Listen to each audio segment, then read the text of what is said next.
भारत माता की जय श्री राम, जय जय श्री राम।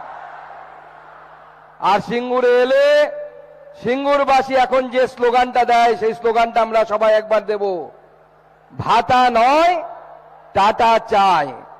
আমি বলবো ভাতা নয়, আপনারা বলবেন ভাতা নয়, ভাতা নয়, ভাতা নয়, ভাতা নয়, ভাতা নয়।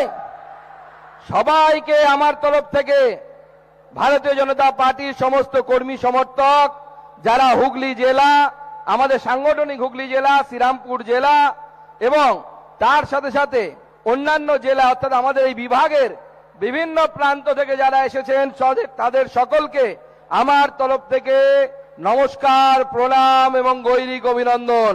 সবাইকে জয় শ্রীরাম। আজকে আর কিছুক্ষণের মধ্যে মাননীয় প্রধানমন্ত্রী আমাদের মাঝে উপস্থিত হতে চলেছেন। মাননীয় প্রধানমন্ত্রী নরেন্দ্র মোদী, তিনি ভারতীয় জনতা পার্টির সর্বোচ্চ নেতৃত্ব শুধু নন, এই মুহূর্তে গোটা পৃথিবীর সবথেকে জনপ্রিয় নেতার নাম আমাদের 56 ইঞ্চির প্রধানমন্ত্রী, ভারতীয় জনতা পার্টির প্রধানমন্ত্রী নরেন্দ্র মোদী, যার নাম শুনলে তৃণমূল কংগ্রেসের নেতারা কাঁপে। তারা ভাবে যে কি করে সম্ভব, এত বছর ধরে একটা মানুষ মুখ্যমন্ত্রী ছিলেন, প্রধানমন্ত্রী ছিলেন, আমাদের মুখ্যমন্ত্রী হওয়ার পর তাকে সবাই চোরের রানী বলতে শুরু করেছে। আজকে নরেন্দ্র মোদী এত বছর প্রধানমন্ত্রী মুখ্যমন্ত্রী থাকার পরেও আমরা 56 ইঞ্চি সিনা নিয়ে বলতে পারি, না খাউঙ্গা না খানে দুঙ্গা। এটা হচ্ছে নরেন্দ্র মোদী, এটা ভারতবর্ষের প্রধানমন্ত্রী নরেন্দ্র মোদী, যার নেতৃত্বে গতকাল মালদাতে তিনি কয়েক হাজার কোটি টাকার প্রকল্প তিনি রাষ্ট্রকে দিয়েছেন। আজকে সিঙ্গুরে দাঁড়িয়ে তিনি উন্নয়নের, ডেভেলপমেন্টের মডেল তিনি এই সিঙ্গুরের মাটি থেকে দক্ষিণ বাংলার, দক্ষিণ পশ্চিমবঙ্গের যে দক্ষিণ প্রান্ত তার মানুষকে দেবেন। বন্ধুগণ, 2008 সাল দুর্গাপুজোর সময় চতুর্থীর দিন, সেদিন রতন টাটা টিভির সামনে এসেছিলেন। এখন তিনি স্বর্গীয়, তিনি মারা গেছেন। তিনি বলেছিলেন যে আমার মাথায় বন্দুক ধরলেও আমি হয়তো যেতাম না, কিন্তু আমার মাথায় বন্দুক ধরে মমতা বন্দ্যোপাধ্যায় ট্রিগার চেপে দিয়েছেন, তাই আমাকে সিঙ্গুর থেকে কারখানা সরিয়ে নিয়ে যেতে হচ্ছে। তখন পশ্চিমবঙ্গের মুখ্যমন্ত্রী হননি মমতা বন্দ্যোপাধ্যায়, আর নরেন্দ্র মোদী গুজরাটের মুখ্যমন্ত্রী ছিলেন, তিনি প্রধানমন্ত্রী হননি 2008-এ। তখন রতন টাটা সাহেব, স্বর্গীয় রতন টাটা একটা কথা বলেছিলেন ইংরেজিতে। কি বলেছিলেন? আমি ব্যাড এম কে, অর্থাৎ খারাপ এম, তাকে ছেড়ে গুড এম এর কাছে যাচ্ছি, অর্থাৎ খারাপ মমতা বন্দ্যোপাধ্যায়কে ছেড়ে ভালো নরেন্দ্র মোদীর কাছে যাচ্ছি। এই কথা সেই সময় রতন টাটা বলেছিলেন। আজকে মানুষ দেখতে পাচ্ছে যে রতন টাটা নেই, স্বর্গীয় হয়েছেন, কিন্তু গোটা বিশ্বের মানুষ দেখছে, বাংলার মানুষ দেখছে রতন টাটা, স্বর্গীয় রতন টাটা সেই সময় কতটা সত্যি কথা বলেছিলেন। আজ নরেন্দ্র মোদীর নেতৃত্বে দেশ এগিয়ে যাচ্ছে। আর দিদিমণি এখানে এসে সর্ষের বীজ নিয়ে সর্ষে ছাড়িয়েছিলেন, সর্ষে তো নেই, সর্ষে সেখানে ফসল হয়নি। কৃষক যারা সে সময় অনিচ্ছুক কৃষক ছিলেন, সেই আন্দোলনের মূল মুখ দুধকুমার ধারা থেকে শুরু করে রবীন্দ্রনাথ ভট্টাচার্য, তারা আজকে বলছেন আমরা সে সময় ভুল করেছিলাম, এই সিঙ্গুরে গাড়ির কারখানা হতে দিলে আজ আমার বেকার ছেলে মেয়েদের হাতে কাজ হতো। সেই সিঙ্গুরের কারখানা চলে গেছে নরেন্দ্র মোদীর গুজরাটে। আজকে ভারতীয় জনতা পার্টির সৈনিক হিসাবে আমি আপনাদেরকে কথা দিচ্ছি যে আপনারা 26-এ নরেন্দ্র মোদীর সরকার গঠন করুন বাংলায়। টাটাকে আমরা ফিরিয়ে আনবই, এই সিঙ্গুরের মাটিতে আনবো। টাটা ফিরবে, শিল্প হবে। পশ্চিমবঙ্গের বেকার যুবক যুবতীরা যারা গুজরাট, কেউ অন্ধ্রপ্রদেশ, কেউ তামিলনাড়ু, কেউ দিল্লি, কেউ গুড়গাঁওতে যারা আছেন তাদেরকে আমরা মায়ের কাছে ফিরিয়ে দেব, বাবার কাছে ফিরিয়ে দেব। সন্তানকে নিয়ে মা বাবার একটাই স্বপ্ন থাকে যে যেদিন আমরা মারা যাব, শেষ সময় উপনীত হবে, মাথার কাছে দাঁড়িয়ে আমার ছেলেটা, আমার মেয়েটা যেন মুখে একটু গঙ্গা জল দিতে পারে। সেই স্বপ্নকে মমতা বন্দ্যোপাধ্যায় অসম্ভব করে দিয়েছেন। মমতা বন্দ্যোপাধ্যায় সমস্ত যুবক যুবতীকে আমাদের এই রাজ্য ছাড়া করে দিয়েছেন। মুখ্যমন্ত্রী কি বলছেন? আপনাদেরকে 1000 টাকা করে দিই, আপনারা আপনার স্ত্রীকে সেই 1000 টাকা দিয়ে ছোলা কিনে আনতে বলুন, ছোলা দিয়ে ঘুগনি বানান, আর ঘুগনি বানিয়ে শিল্পপতি নাকি হয়ে যান। মাননীয় মুখ্যমন্ত্রী, আমি প্রশ্ন করতে চাই, যদি ঘুগনি বানিয়ে যদি শিল্প হয়, তাহলে আপনার ভাইপো সেই শিল্প করে না কেন? আপনার বাড়ির লোক সেই শিল্প করে না কেন? কেন শুধুমাত্র সাধারণ মানুষকে আপনি ঘুগনি বেচার কথা বলেন? তাই তৃণমূলের নেতারা এক সময় মমতা বন্দ্যোপাধ্যায় মাননীয় মুখ্যমন্ত্রী তার ছবির নিচে বড় বড় করে লিখতেন অগ্নিকন্যা। এখন আর লেখেন না, কি লিখবেন বুঝতে পারেন না। আমি বলে দিচ্ছি, অগ্নিকন্যার জায়গায় এখন লিখুন ঘুগনি কন্যা। ভালো মানাবে দিদিমণি, ভালো মানাবে, খুব সুন্দর মানাবে। আমি এই মাটিতে এসে স্মরণ করতে চাই তাপসী মালিককে। 2006 সালের 18ই ডিসেম্বরের ন্যানো কারখানার জমিতে যাকে রেপ করা হয়েছিল এবং খুন করা হয়েছিল, দুজনকে শহীদ দত্ত এবং দেবু মালিক, যে দুজনকে দোষী সাব্যস্ত করা হয়েছিল বা পুলিশ তাদেরকে গ্রেপ্তার করেছিল। আজকে এই দেবু মালিকের পরিবারের লোকেরা, তাদের আত্মীয় স্বজনরা তৃণমূল করে। আজকে মাননীয় মুখ্যমন্ত্রী তাদেরকে নিয়েছেন। আজকে মাননীয় মুখ্যমন্ত্রীর নেতৃত্বে এই রাজ্য কি কোথায় যাচ্ছে দেখুন। গতকাল এবং গত পরশু মুর্শিদাবাদ জেলার বেলডাঙ্গাতে আমাদের যে ন্যাশনাল হাইওয়ে, সেই ন্যাশনাল হাইওয়েকে বন্ধ করে রাখা হয়েছিল। কারা বন্ধ করে রেখেছিল? মুখ্যমন্ত্রী, যাদেরকে বলেন দুধেল গায়। আমি বলছি না, মুখ্যমন্ত্রী বলেন দুধেল গায়। এটিকে দায়িত্ব দিন, বেশিক্ষণ নয়, 1 ঘন্টার জন্য দায়িত্ব দিন। আমরা জানি কিভাবে এদেরকে টাইট করতে হয়, এমন টাইট করার ব্যবস্থা করব, আগামী 50 বছর বাড়ি থেকে বেরোবে না। আমাদের মুখ্যমন্ত্রীরা করে দেখিয়েছেন। সেই জন্য দিকে দিকে মানুষ বিজেপির সাথে আসছে। দুদিন আগে ভারতবর্ষের সব থেকে বড় এবং সব থেকে যে পয়সা আলা কর্পোরেশন, অর্থাৎ বড়লোক কর্পোরেশন, মুম্বাই কর্পোরেশন, যাকে বলা হয় বিএমসি, বৃহৎ মুম্বাই কর্পোরেশন, সেই কর্পোরেশনের ভোট হয়েছে। 28 বছর পর নরেন্দ্র মোদীর বিজেপি, দেবেন্দ্র ফডনবিসের বিজেপি সেখানে সরকার গঠন করেছে, সেইটার দখল নিয়েছে। তাই অনেকে বলছে বিএমসি হয়ে গেল, এবার টিএমসির পালা, টিএমসি কে আমরা দখল করব, আমরা পশ্চিমবঙ্গকে দখল করব। সেই দিন আসছে। আজকে মুখ্যমন্ত্রীর নেতৃত্বে শুধু আইন শৃঙ্খলার এই পরিস্থিতি হয়েছে তাই নয়। আরে মুখ্যমন্ত্রী, আপনাকে আমরা যখন ব্যর্থ মুখ্যমন্ত্রী বলি, তখন আপনি আমাদের উপর রাগ করেন। একবার দেখুন আপনার ঘরের লোক কি বলছে। আপনার ভাইপো জেলায় জেলায় সেবাশ্রয় করছে। এই সেবাশ্রয়টা কি? এই সেবাশ্রয় হচ্ছে যেখানে বিনা পয়সায় মানুষকে চিকিৎসা দেয়া হয়, ওষুধ দেয়া হয়। যদি আপনার ভাইপোকে জেলায় জেলায় যদি সেবাশ্রয় করতে হয়, তার মানে তো আপনার ভাইপোই বলে দিচ্ছে যে স্বাস্থ্যমন্ত্রী হিসেবে আপনি ব্যর্থ, আপনার হসপিটালগুলো কাজ করছে না। এটা তো হসপিটালের কাজ। মানুষের বিনা পয়সায় চিকিৎসা করা সরকারি হসপিটালের কাজ। মানুষ সেই চিকিৎসা পাচ্ছে না, আপনার ভাইপো বলছে, আমরা বলছি না। তাই মোদিজি বলেছেন, কালকে মালদা থেকে স্লোগান দিয়েছেন, পাল্টানো দরকার, চাই বিজেপির সরকার। পাল্টানো দরকার, চাই বিজেপি সরকার। তাই আমার সাথে আমি পাল্টানো দরকার বলবো, আপনারা বলুন চাই বিজেপি সরকার। পাল্টানো দরকার, পাল্টানো দরকার, পাল্টানো দরকার। তাই পাল্টানোটা কেন দরকার?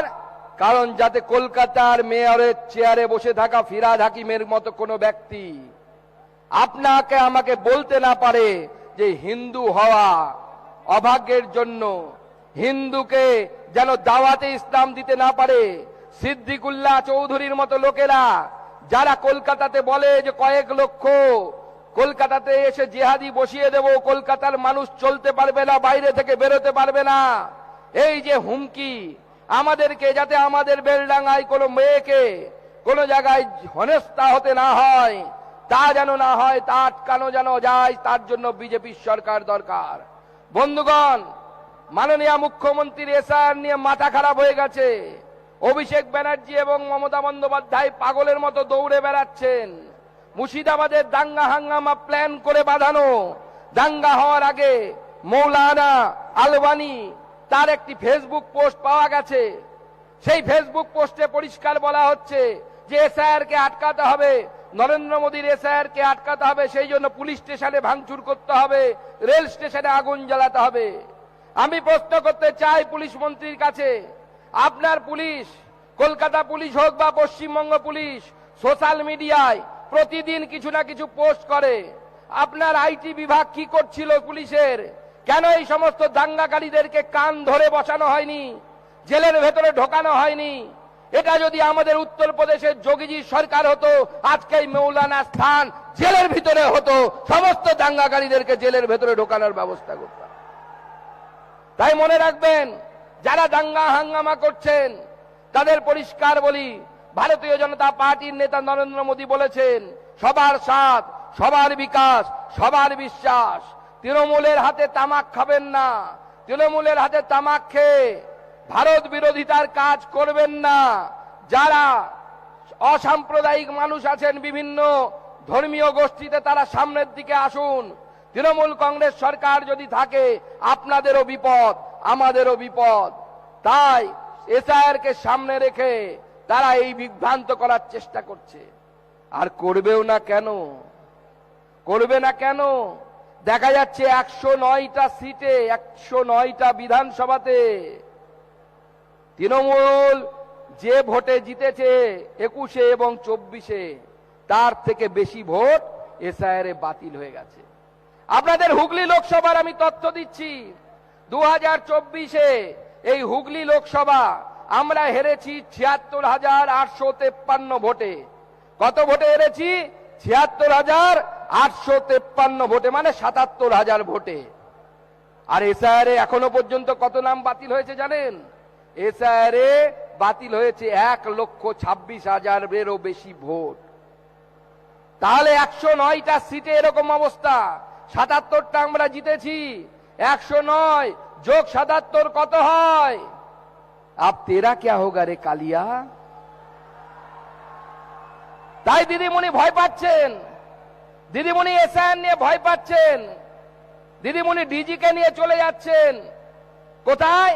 যেখানে ইডি তদন্ত করছে সেখানে চলে যাচ্ছে, এবং সেখানে গিয়ে ইডির অফিসারদেরকে ধমকানো চমকানো হচ্ছে যে প্রতীক জৈনের বাড়িতে কেন তোমরা ইডি রেড করেছো? করা যাবে না, এটা আমার প্রাণ ভোমরা, এখানে হাত দেয়া যাবে না। আমি অবাক হয়ে গেলাম। আরে আমরা তো সবাইকে আপন করিনি, আমরা বাঙালি অবাঙালি যারা পশ্চিমবঙ্গে থাকেন, বাংলা ভাষা বাদ দিয়ে অন্য ভাষায় যাদের মাতৃভাষা, আমরা তাদের মধ্যে আলাদা করি না। কিন্তু যে তৃণমূল কংগ্রেস বহিরাগত তকমা দেয় যারা হিন্দি ভাষায় কথা বলে তাদেরকে, আর যে তৃণমূল কংগ্রেসের বি টিম বাংলা পক্ষ, তারা বলে যে যারা গুটকাখোর তাদেরকে বলে হিন্দিভাষী মানুষদেরকে। আজকে সেই মুখ্যমন্ত্রী যেদিন তার বাঙালি নেতারা ধরা পড়ল, যেদিন পার্থ চট্টোপাধ্যায় ধরা পড়ল, দিদিমণি বাঁচাতে যাননি। যেদিন ফিরহাদ হাকিমকে ধরা পড়লো তার বাড়িতে দিদিমণি যাননি। যেদিন মদন মিত্র ধরা পড়েছে দিদিমণি তার বাড়িতে যাননি। কিন্তু যখন প্রতীক জৈন ধরা পড়লো, তার বাড়ি তো পশ্চিমবঙ্গে নয়, তিনি ঝাড়খণ্ডের বাসিন্দা, সেখানেই বড় হয়েছেন, তাকে বাঁচাতে দিদিমণি সঙ্গে সঙ্গে চলে গেল। আর দিদিমণির পেছনে ডিজি দৌড়চ্ছে, ডিজি পুলিশ। লজ্জা লাগে। আমরা যখন স্কুল কলেজে পড়তাম, তখন একটা গান শুনতাম, দিদি তেরা দেवर दीवाना, তাই কি না? দিদি তেরা দেवर दीवाना, কুড়িও কো ডালে ডানা। এখন বলতে ইচ্ছা করছে, দিদি তেরা ডিজি দিবানা, ইডি কো ডালে ডানা। এই হয়েছে তৃণমূল কংগ্রেসের অবস্থা, তৃণমূল কংগ্রেসের পুলিশের অবস্থা। ডিজি দৌড়চ্ছে, যেখানে মুখ্যমন্ত্রী পেছনের ডিজি।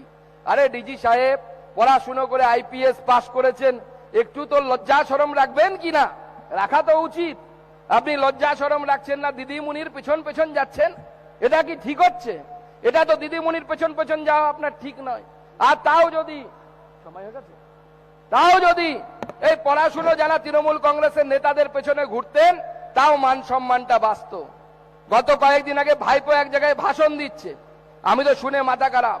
বলছে রামমোহন রায়, রাজা রামমোহন রায় আমাদের সকলের শ্রদ্ধেয়, এই হুগলি জেলার মাটিতে জন্মগ্রহণ করেছিলেন। সেখানে ভাইপো বলছেন, এই রামমোহন রায় যদি না থাকতো, তাহলে আজকে নাকি আমাদের মারা যখন মারা যেত, তার সাথে সাথে আমাদের বাবা কাকাকে নাকি চিতায় শোয়ানো হতো। রামমোহন দূর করেছিলেন সতীদাহ, আরে ভাইপো বলছে পতিদাহ, পতিকে জ্বালাও। এই রকমের মূর্খ নেতা তৃণমূল কংগ্রেসে হয়, অন্য কোন পার্টিতে এই ধরনের মূর্খ নেতা পাবেন না। যেমন পিসি তেমন ভাইপো, এই ধরনের মূর্খ নেতৃত্ব, তাদের পেছনে ঘুরবেন না। আজকে দিদিমণির দৌলতে শুধু সিঙ্গুর শ্মশান হয়নি, 7,000 শিল্প 11 সাল থেকে 2025 সালের মধ্যে চলে গেছে। আর দেখুন নরেন্দ্র মোদীর নেতৃত্বে আমরা কি পাচ্ছি।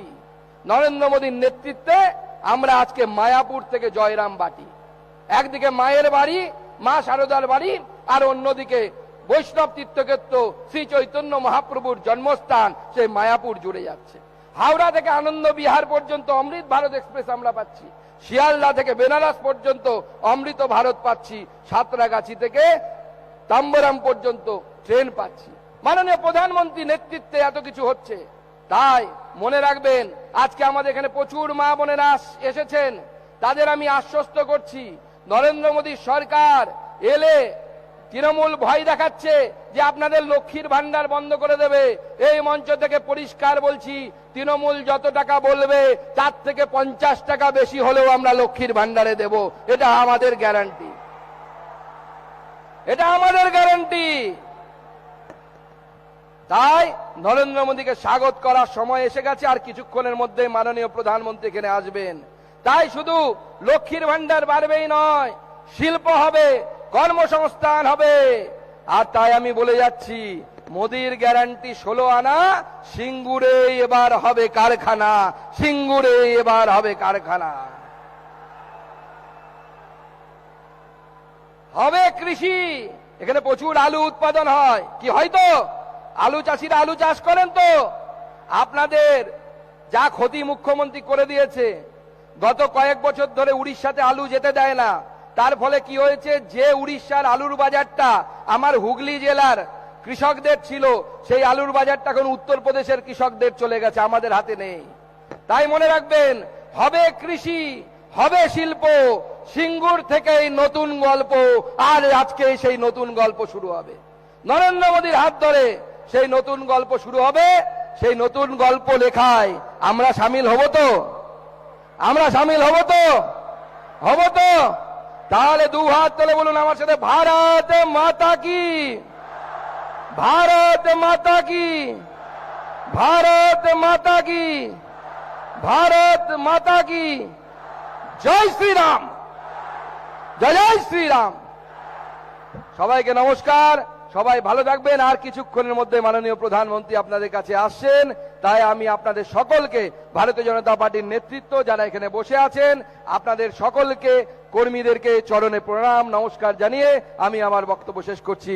বন্দে মাতারাম, জয় হিন্দ, ভারত মাতা কি জয়।